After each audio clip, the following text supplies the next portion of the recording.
Ashamaa harka fuunee daawwattoota keenya kun oduu OMN irraa isiniif dhiyaatudha. Oduu kana isinitti himuun kan si waliin turu an itichaa guddataati.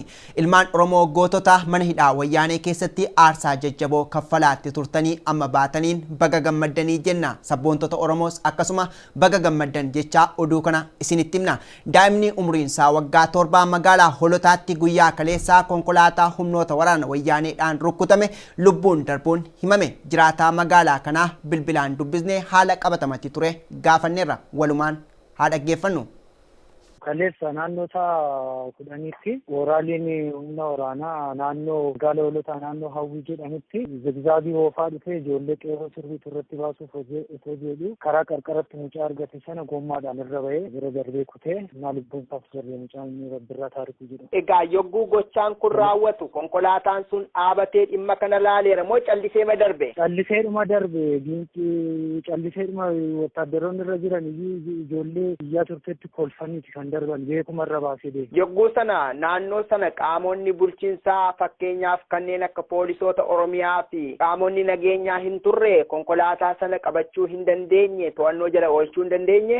Qaamonni nageenyaa jiraachuu isaanii kan hin beekne garuu ijoolleen qeerroo fi uummanni naannoo sanaa karaarra akka jiru itti bahuu siifan danda'a. Konkolaataan kun eessaa garamitti kan deemu ture? Yogguu sana ijoolleen daandiirraa maal hojjechaa turani? Ijoolleen karaarratti dhaabachaa turanii inni immoo paatroolii gochaa ture. Ijoollee tumaa ture gara karaa Burraayyuu irraa dhufe gadi magaalaa gara Giinciitti kutaa ture. Barataa ture moo nama akkamii ture mucaan gochaan kun irratti raawwate? Nama elementarii baratudha. Nama umuriin isaa waggaa 7 amata ture. Akkuma karaan waan cufamee jiruuf akkuma ijoollee kaanii karaarra jira. Waraaliin delibereetilii irra bahuudhaaf ijoollee qeerroo sirbaa keessatti kan deeme akka carraa ijoolleen sun hin baqatanii mucaan kun immoo irra baasee gommaadha. Yogguu sana ijoolleen diddaa isaan agarsiisaa turan dhimma gabaa lagannaa moo dhimma gammachuu hidhamtoonni siyaasaa bahanii irra turan?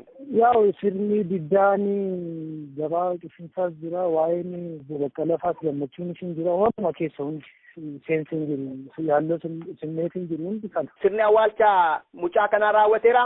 Har'a sa'a jaarratti raawwatee namoonni baay'een magaalaa adda addaa irraa magaalaa Holotaa irraa jaarsolii qeerroon dhufanii nama kan 20 olii kan ta'u har'a Bataskaana Gabriel jedhamutti awwaalame magaalaa Holotaa. Mucaan kun eenyurraa akka dhalate profaayilii isaa waan nutti himtu qabdaa laata? Seenaa isaa waan gabaabduu mucaan kun eenyurraa maatii eenyurraa jedhamurraa dhalate? Seenaa gabaabaa illee arguu hin dandeenyu. Abbaan isaa hojii dhuunfaa hojjetu, haati isaa immoo farsoo nagaddee akka jiraattu ikonomikaalii nama xiqqaadha. Kan ilma tokkicha qabu እና kanaan akka bulan diteel hin beeku wanta hin beeku hin qabu. Godina Shawaabaa aanaa Pooseet magaalaa Walancitiitti namoonni guyyaa kaleessaa wareegamanii 2 ga'uun himame. Isaan keessaa tokko bulchaa ganda Borofa Hiddii ta'uu jiraattonni OMN'tti himaniiru. Kanaan walqabatee diddaan gaggeeffamaa akka jirus jiraattonni dubbataniiru. Usmaan Hukumee gabaasa qaba. Duula gabaa lagannaa guyyoota lamaan darbaniif karaa nagaa fi tasgabbii qabuun geggeeffamaa osoo jiru loltoonni agaazii tarkaanfii ajjeechaa fudhataa jiran. Iddoowwan guyyoota lamaan kana ajjeechaan saba keenya itti mudate magaalaawwan Jimmaa, Dirree Dhawaa, Walancitti, Holotaa fi bakka biroo ta'uun beekameera. Yakki dhiifama hin qabne kan magaalaa Walancittiitti raawwatamee ture akkaan gaddisiisaa ta'uu jiraattonni OMN itti himan. Namni nuti dubbifne akka jedhanitti guyyoota lamaan darban guutummaa Oromiyaatti duula gabaa lagannaattu eegale. Magaalaa Walancittis qaama gabaa lagatan keessaa takka turte. Haa ta'u malee waan nuti yaadnetu nu mudate. Namoonni 2 haala gaddisiisaa ta'een nu jalaa wareegamanii jiru. Sirni awwaalcha isaanii guyyaa har'aa geggeeffamuu dubbatan. Dhugaatiin jedhu Usmaan magaalaan Asaasaa akka ati beeksisan daangaa haga daangaatti namni tokko osoo manatti nafin cinamaayyuu hamile makanaaf namni miira keessa galee yookiin waluu kubbisee wal miidhina jiraata akka turre akkasumatti qeerroo keenya gamaa gamanaan akka isaan miidhaan irra hin geennetti ittisaa turre haga halkan sa'aa 2 turani kaleessa jechuudha hamile isaanii ibsuudhaaf haga humna poolisii illee dhufaana ba'anii jechaa turan gargaarsa baay'ee nu godhaa turan isaan illee kanaafuu hamileen baay'ee akkaan keessatti himuu hin danda'u kaleessaa jechuudha. Jiraataan magaalaa Walancitti akka jedhanitti battaluma namni marti dukkaana isaa cufatee manatti deebi'uun lagachuu eegaletti loltoonni federaalaatis namoota argan reebuu itti fufan. Nam tokko irratti reebicha hamaa erga dhaqqabsiisanii booda gara mana hidhaatti darbachuuf deeman. Dargaggoonnis namni keenya yakka uume tokkos waan hin jirreef hidhuu hin qabdan jechuun mormatan.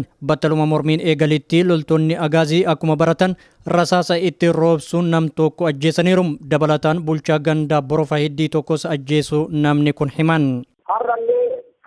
Ahmadiin dabale irratti dabalameenaa akkuma kaleessaa kanitti uummanni baadiyyaa irraa jirullee dhufee magaalaa keessa hanga bahaatti daandii asfaatti dhufanii sirba barbaadan sirbaa waan barbaadan jedhaa hamilee gaariidhaan osoo namni tokko waliin jedhin osoo namni tokkotti naman ajajin ofumaa qeerroo wal ajajaatiin akkasitti hamilee isaanii ammayyuu daandii irraa namni hin galle yeroo ammaatitti. Wayita magaalaa keessatti mormiin eegaletti kallattiidhaan loltoonni federaalaa rasaasa roobsuun hojii isaaniiti jedhan.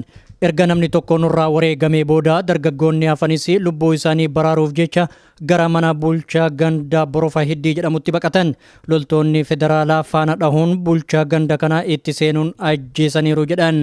Kuni haala seenaa biyyattii keessatti maal agarsiisa? Kanaan dura yoo namoonni hidhamaniituma ba'u akkasumas yoo namni du'eessi awwaalataniituma cal'isu har'aan kanaaf kaleessa irraa jalqabee haalli miirri gammachuu kun maal agarsiisa biyyattii san keessatti? Kuni garuu akka ofii akka nama dhuunfaa kiyyaatti ilaalutti kuni seenaa kalaqee umrii biyya keessatti hin argine. Nama ijaan hin deemne qajeeltii qofaan seenaa isaa qoratuudhaan qofa akkanatti namni miira keessa seenee nama boohee sirbee jechuun ani garuu hanga dhalametti waan akkanaallee argine inni kun isa addaati jedha. Akkanatti deeme taanaan uummanni Oromoo akkanatti walii kadhate taanaan akkanatti walii hubate taanaan wanni nu yaannu wanti galma geenneef hin jiru jedhee yaadaan. Kanaaf isa seenaa yoomuu dhaga'een arge atiin boodallee wanti akkanaa kun natti uumama natti hin fakkaatu. Wanni akka kaleessaa fi haala magaalaa Asaasaa keessatti argaa oolle mul'isu.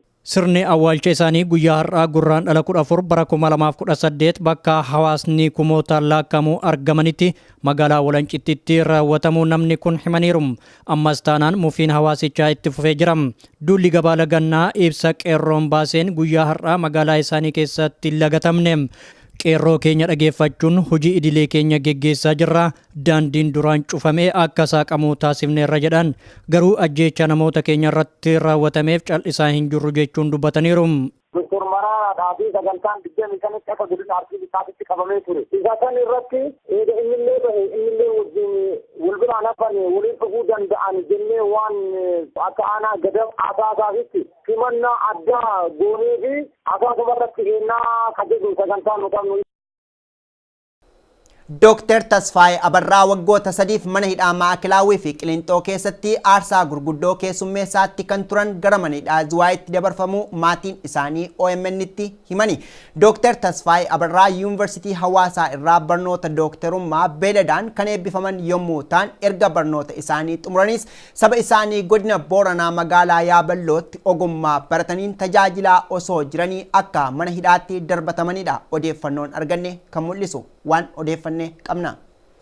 Dr. Tasfaayee Abarraa kan jedhamutu mana hidhaa Qilinxoorraa gara Zuwaayitti fudhatamee haga ammaa falan arganne kan jedhu odeeffannoo dhaga'e. Tarii yoomidha kan inni hidhame. Isa kana nutti himtaa Dr. Tasfaayee yoom hidhame? Erga barnoota isaa eebbifamee hojiitti bobba'eeti kan inni hidhame. Dr. Tasfaayee Abarraadha maartii bara 2016 kan inni qabame sababa hin beekamneetiin hojii otoo hojjechaa jiru Yaaballoo irratti hordofaa turanii ati qabanii Maakelaawwii irratti hidhamee ji'a 3 fuula isaanii dhoksanii iddoo isaa dhabnee walii gadi rakkoo dheeraarra turree ji'a 3 booda immoo qaama nu argisiisu qabanii nyaata illee yoo geessinu akkasumatti dhoksaan nu harkaa fuudhaa turanii malee fuula isaanii argisiisanii barreeffamaanis kan nuti kennaa turre. Sana booda immoo Maakelaawwii irraa immoo fuudhanii Qilinxootti dabarsanii Qilinxoodhaaf waggaa 2 gaaffii tokko malee murtoo tokko malee hidhanii amma immoo sababa hin beekamneetiin Zuwaayitti dabarsanii jiru. Ji'a 2 fixeera erga Zuwaayitti dabarsanii maal akka ta'es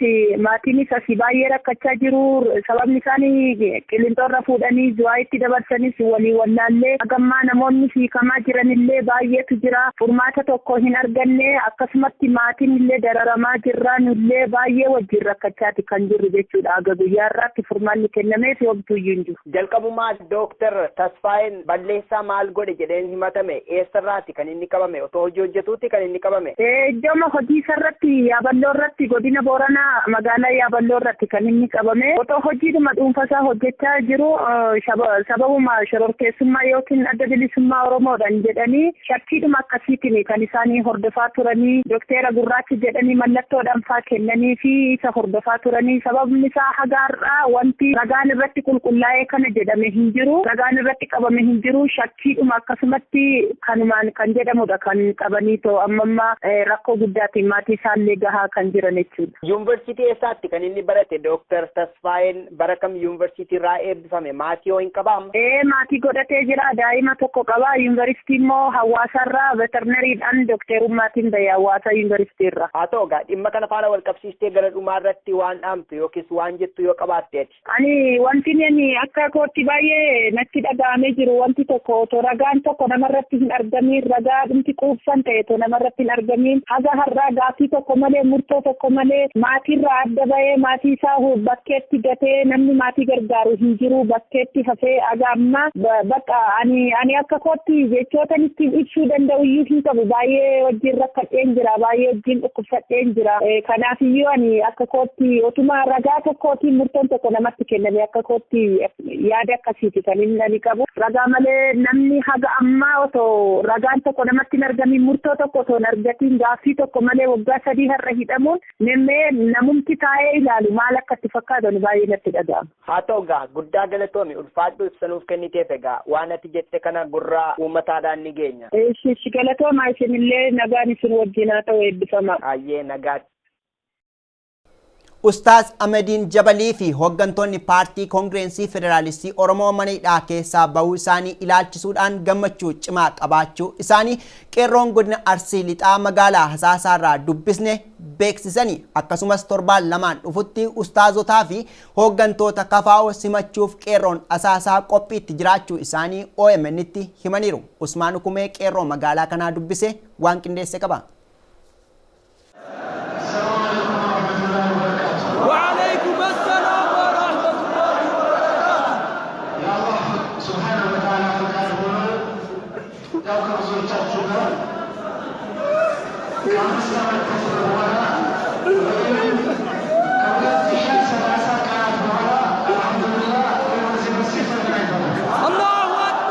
Koreewwan fala barbaaddu musliimaa Ustaaz Ahmadiin Jabal dabalatee hoogganoota paartii KFO mana hidhaatii bahuu isaanii ilaalchisuun gammachuun uummata Oromoo roga maraan itti fufee jira. Biyya keessaa fi biyya alaa kanneen jiran uummanni Oromoo baga gammannee baga gammaddan jechuun daran jabaateera. Dhiibbaa uummanni Oromoo fi qeerroon Oromiyaa geggeessaniin kan namoonni hedduun mana hidhaatii bahan. Ammas taanaan kanneen manneen hidhaa wayyaanee keessatti hafan lakkoofsaan xiqqaa miti. Warroota mana hidhaatii bahan simachuudhaafis karoorri qeerroo Oromoo akkaan cimee jira. Haaluma kanaan godina Arsii Dhihaa magaalaa Asaasaattis hidhaa bahiinsa Ustaaz Ahmadiin Jabal dabalatee koreen fala barbaaddu musliimaa mana hidhaatii bahuu gammachuu isaanitti dhagame ibsan. Qeerroon magaalaa Asaasaa tokko OMN'f yaada kenneen guyyaa kaleessaa battala obbo Baqqalaa Garbaa, obbo Dajanee Xaafaa, Addisuu Bullaallaa, Gurmeessaa Ayyaanoo fi kanneen biroo hidhaa bahuu dhageenyetti magaalaan Asaasaa gammachuudhaan dhiphattee oolteerti. Har'as dabalataan wayitaa koreen fala barbaaddu musliimaa bahuu isaanii dhageenyetti miirri hawaasa magaalaa Asaasaa akkaan gammachuudhaan kan guutamedha. Daandiin magaalatti hawaasichaan dhiphatee jira. Namoonni hedduun ni ililchuu, kaan ammoo rabbiif galata galchuu. Kan biraa ammoo sirba warraaqsaa dhiichisuun guyyaa kaleessaa irraa eegalee haga nuti isa dubbifnetti magaalaan Asaasaa mirqaana jabaa keessa jiraachuu kan inni dubbate. Dhugaatiin jedhu Usmaan magaalaan Asaasaa akka ati beeksisan daangaa haga daangaatti namni tokko osoo manatti nafin kinamaayyuu hamile makanaaf namni miira keessa galee yookiin waluu qubsisee wal miidhina jiraa shakkaa turre akkasumatti qeerroo keenya gamaa gamanaan akka isaan miidhaan irra hin geennetti ittisaa turre aga halkan sa'aa lamaa turani kaleessa jechuudha hamile isaanii ibsuudhaaf aga humna poolisii illee dhufaana ba'anii jechaa turan gargaarsa baay'ee nu godhaa turan isaan illee kanaafuu hamileen baay'ee hagaan keessatti himuu hin danda'u kaleessaa jechuudha. Guyyoota 2000 oliif mana hidhaa wayyaanee keessatti dararamiinsa ammeenyaa dhandhamaa kan turan Ustaaz Ahmaddiin Jabal battala isaan mana hidhaatii bahuun dhagaametti masjiidota biyyattii mararratti rabbiif galata galchuun akkaan cimee jiram. Waggoota 5f mana hidhaatti miidhamaa kan turan Ustaaz Ahmaddiin bahuu akkuma dhagayaniin guyyaa har'aa magaalaa Nasaasaa gammachuu dabalataan haguugamuu qeerroon kun ni dubbata. Ahmaddiin Jabal irratti dabalamee akkuma kaleessaa kanitti uummanni baadiyyaa irraa jirullee dhufee magaalaa keessa hanga bahaatti daandii asfaatti dhufanii sirba barbaadan sirbaa waan barbaadan jedhaa hamilee gaariidhaan osoo namni tokko waliin jeedin osoo namni tokkotti nama ajajin ofumaa qeerroo wal ajajaatiin akkasitti hamilee isaanii ammayyuu daandii irraa namni hin galle yeroo ammaatitti. Akka jecha dargaggoo magaalaa Asaasaatti jireenya kiyya keessatti gammachuu akkanaa takka argeen beekum haala kanaan itti fufne taanaan galma yaadne ni geenyam. Ammasii tokkummaan Oromoo haala argaa jirru kanaan itti fufuun jabaachuu akka qabu simeeram. Kuni haala seenaa biyyattii keessatti maal agarsiisa? Kanaan dura yoo namoonni hidhamaniituma bahu akkasumas yoo namni du'eessi awwaalataniituma cal'isu har'aan kanaaf kaleessa irraa jalqabee haalli miirri gammachuu kun maal agarsiisa biyyattii san keessatti? Kuni garuu akka ofiifi akka nama dhuunfaa kiyyaatti ilaalutti kuni seenaa kalaqee umrii biyya keessatti hin argine nama ijaan hin beekne qajeeltii qofaan seenaa isaa qoratuudhaan qofa akkanatti namni miira keessa seenee nama boohee sirbee jechuun ani garuu hanga dhadhametti waan akkanaallee hin argine inni kun isa addaati jedha akkanatti deemee taanaan uummanni Oromoo akkanatti walii kadhate taanaan akkanatti walii hubate taanaan wanni nu yaannu wanti galma geenneef hin jiru jedhee yaadaan kanaaf isa seenaa yoomuu dhaga'een arge atiin boodallee wanti akkanaa kun natti uumama natti hin fakkaatu wanni akka kaleessaa fi haala magaalaa Asaasaa keessatti argaa oolle kun jechuudha. Mana hidhaatii gadi lakkifamuu hoogganoota akka KFO ilaalchisee hawaasni musliimaa gammachuu isaanitti dhagame ibsachaa jiran. Hoogganoonni mana hidhaa keessatti rakkoo keessummeessaa turan mirga uummataa kabachiisuuf malee badii takkas hin qaban. Kanaaf mana hidhaatii har'a gadi lakkifamuu isaanitti baay'ee gammanneerra jedhan. Dr. Mararaa Guddinaa, Obbo Baqqalaa Garbaa fi hoogganoota KFO biroo torbaan lamaan dhufutti magaalaa Asaasaa irratti affeeranii simachuuf qophii irra jiraachuu dargaggoon kun nuuf himee jira. Dr. Mararaa fi sagantaan digdamii sanitti akka godina Arsii Lixaatitti qabamee ture. Isa kan irratti innillee wajjin wal biraan hafan waliin dhufuu danda'an jennee waan akka aanaa gada Asaasaatti simannaa addaa goonee fi Asaasuma irratti kennaa kajedhu sagantaan nu qabnu. Weellistuu seenaa Salamoonii fi artist Eeliyaas Kifiluu Rabbii gaditti saba Oromoo tumsa nuuf taasisuudhaan mana hidhaa keessaa nu baaseef galanni haa ta'u jechuun miira gammachuu fi gaddaa qabaachuu isaanii ibsanii gammachuun keenya guutuu miti Oromummaa isaaniif qofa kan miidhamanii mana hidhaa keessatti dhiisnee baane hanga isaan baanitti qabsoon itti fufuu qabaa jechuudhaanis waamicha isaanii saba Oromoof dhiyeessanii jiru. Bilbilaan weellistuu seenaa Salamoonii fi Eeliyaas Kifiluu dubbisnee jirra. Tole kallattii maan gargaartii kootti kan hin seenu weellistuu seenaa Salamoon baga nagaadhaan mana hidhaadhaa baate.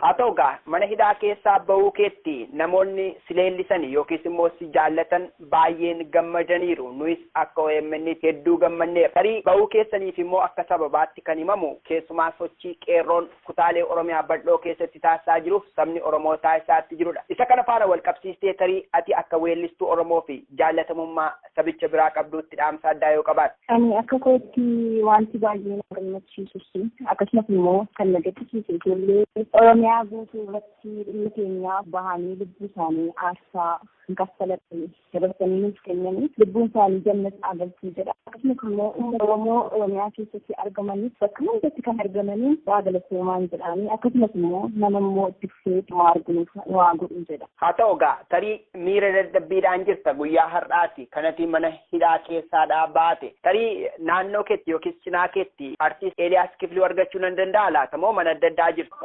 Argachuu dandeessa garuu ammaaf madina hin jiru isaaf.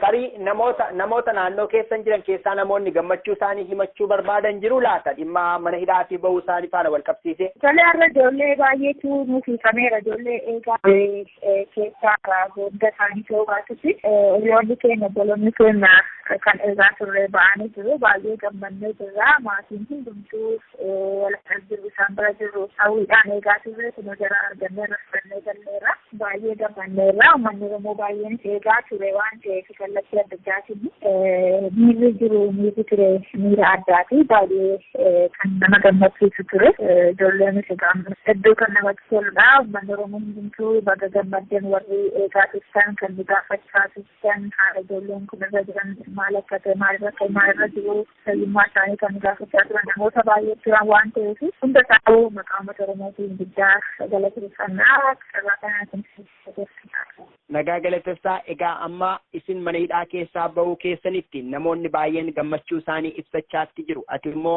saba kee warra dhiibbaa godhee akka guyyaa har'aa mana hidhaadhaa baatan isiniin geessisaniif dhaamsa addaa yookiis ergaa addaa yoo qabaatte.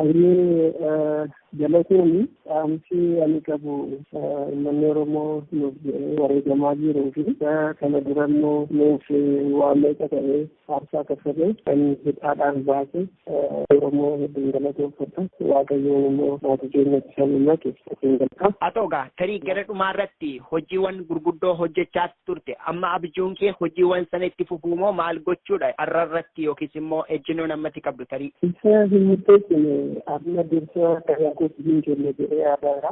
Dhaaba tokko qaba waan ta'eef amma yaalamu dhumaaf gara sanattiin adeema. Sana booddee ka hin murteessine hojii kootti waan hin deebineedha.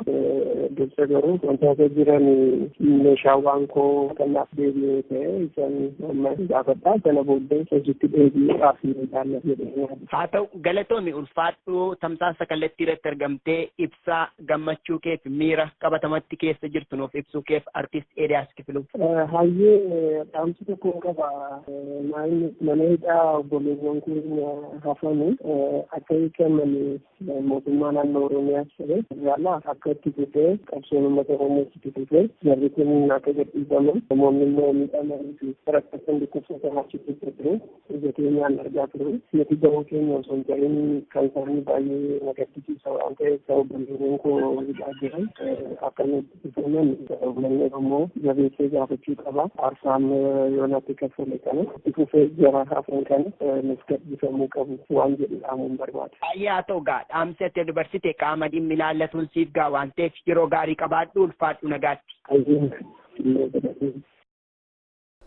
Simannaan hidhamtoota siyaasaatiif taasifamaa jiru itti fufee jira. Haaluma kanaan obbo Tasfaayee Liiban mana hidhaatii ba'uun gara Walisootti imalaa osoo jiranii magaalaa Sabbataa irratti simannaan ho'aan isaaniif taasifamee jira.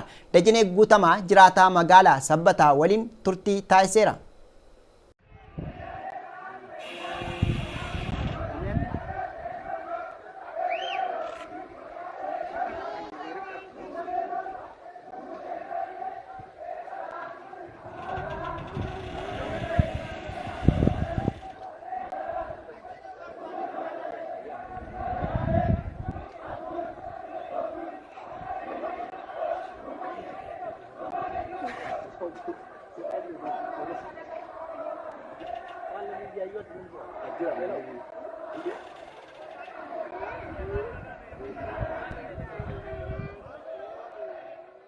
Naannoo Finfinnee magaalaa Sabbataatti uummata gadi yaa'ee gammachuu isaa ibsachaa jira. Kanaan dura guyyaa lamaan darban lagannaa gabaatu ture.